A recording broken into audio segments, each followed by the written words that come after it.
दुआ कभी साथ नहीं छोड़ती और बद्दुआ कभी पीछा नहीं छोड़ती।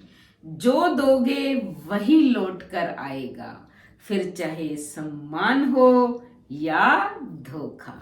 राधे राधे। शर्मा जी की कहानी चैनल पर आप सबका हार्दिक हार्दिक स्वागत, अभिनंदन। ये बिल्कुल सत्य है। हम जैसा कर्म करते हैं वैसा ही हमें फल मिलता है। पहले सभी लोग कहते थे कि स्वर्ग मिलेगा, नरक मिलेगा कर्मों के अनुसार, लेकिन ये कलयुग है। इस हाथ करो और इस हाथ ले लो। हम जो भी करते हैं हमारे इसी जन्म में हमारे पास लौट कर आ जाता है। मैं आपको एक दृष्टांत के माध्यम से बताती हूँ। महाभारत का युद्ध जब खत्म हो गया और भगवान कृष्ण लौटकर अपने घर गए तो रुक्मणी ने भगवान श्री कृष्ण से पूछा कि केशव, कर्ण जो था वो बहुत दानवीर था।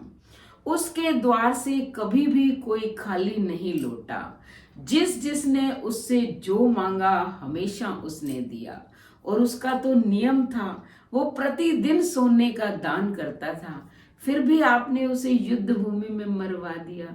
ऐसा क्यों किया केशव? तब भगवान कृष्ण ने रुक्मणी को कहा कि देखो, दान हमेशा योग्य पात्र को दिया जाता है। हमें पता ही नहीं चलता कि हम किसको दे रहे हैं और किसको नहीं दे रहे हैं। क्या वो दान के योग्य है? और दानवीर वही कहलाता है जो जरूरत पे दान दे, जिसको जरूरत है। अब मान लो बहुत तेजी से रेगिस्तान में या धूप में कोई दौड़कर आ रहा है तो उसे आप एक गिलास पानी पिला देते हो तो वो सबसे बड़ा दान है। किसी भूखे को भोजन कराते हो वो सबसे बड़ा दान है। लेकिन कोई पानी पानी चिल्ला रहा है, रोटी रोटी चिल्ला रहा है और आप उसे सोना दे रहे हो या उसकी भूख शांत नहीं कर रहे हो तो आपका जीवन बिल्कुल निरर्थक है। दानवीर कर्ण था, ये मैं मानता हूं, लेकिन जब अभिमन्यु को चक्रव्यूह में सबने फंसा लिया, यानी कि कौरवों ने फंसा लिया था, वो अकेला था, उसको मार रहे थे, वो पानी पानी चिल्ला रहा था। पास में ही तालाब था और पास ही कर्ण खड़ा था। अगर वो दानवीर था तो उसने उसे जल क्यों नहीं पिलाया? क्या वो नहीं पिला सकता था? पिला सकता था। मान लो वो पानी पिलाना चाहता तो दुर्योधन क्या कर सकता था?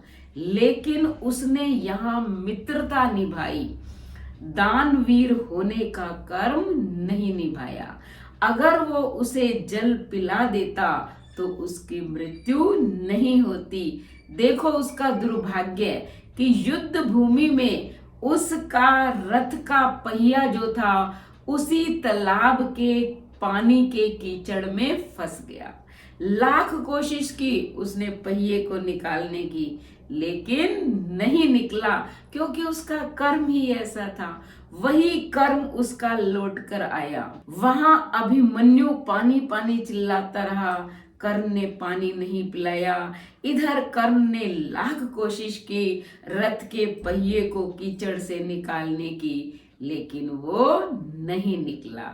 इसीलिए कहते हैं कि जैसा करोगे वही आपके पास लौट कर आएगा। भगवान ने मानव शरीर दिया है अच्छे कर्म करने के लिए, दिखावे के लिए नहीं। आप 2 नंबर का पैसा कमाते हो, फिर डोनेशन देते हो, अस्पताल बनाते हो, गरीबों को दान देते हो, उसका कोई लाभ नहीं है।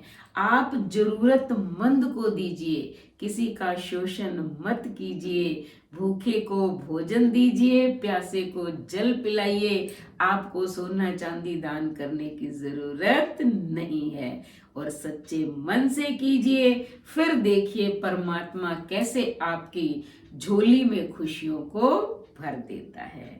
तो आज की ये कहानी अच्छे से सुने, उसके बाद चैनल को सब्सक्राइब करें, लाइक और शेयर करें, कमेंट करें और बेल आइकन के बटन को दबाएं ताकि ऐसी ही मोटिवेशनल कहानियों की वीडियो का नोटिफिकेशन सबसे पहले आपको मिले।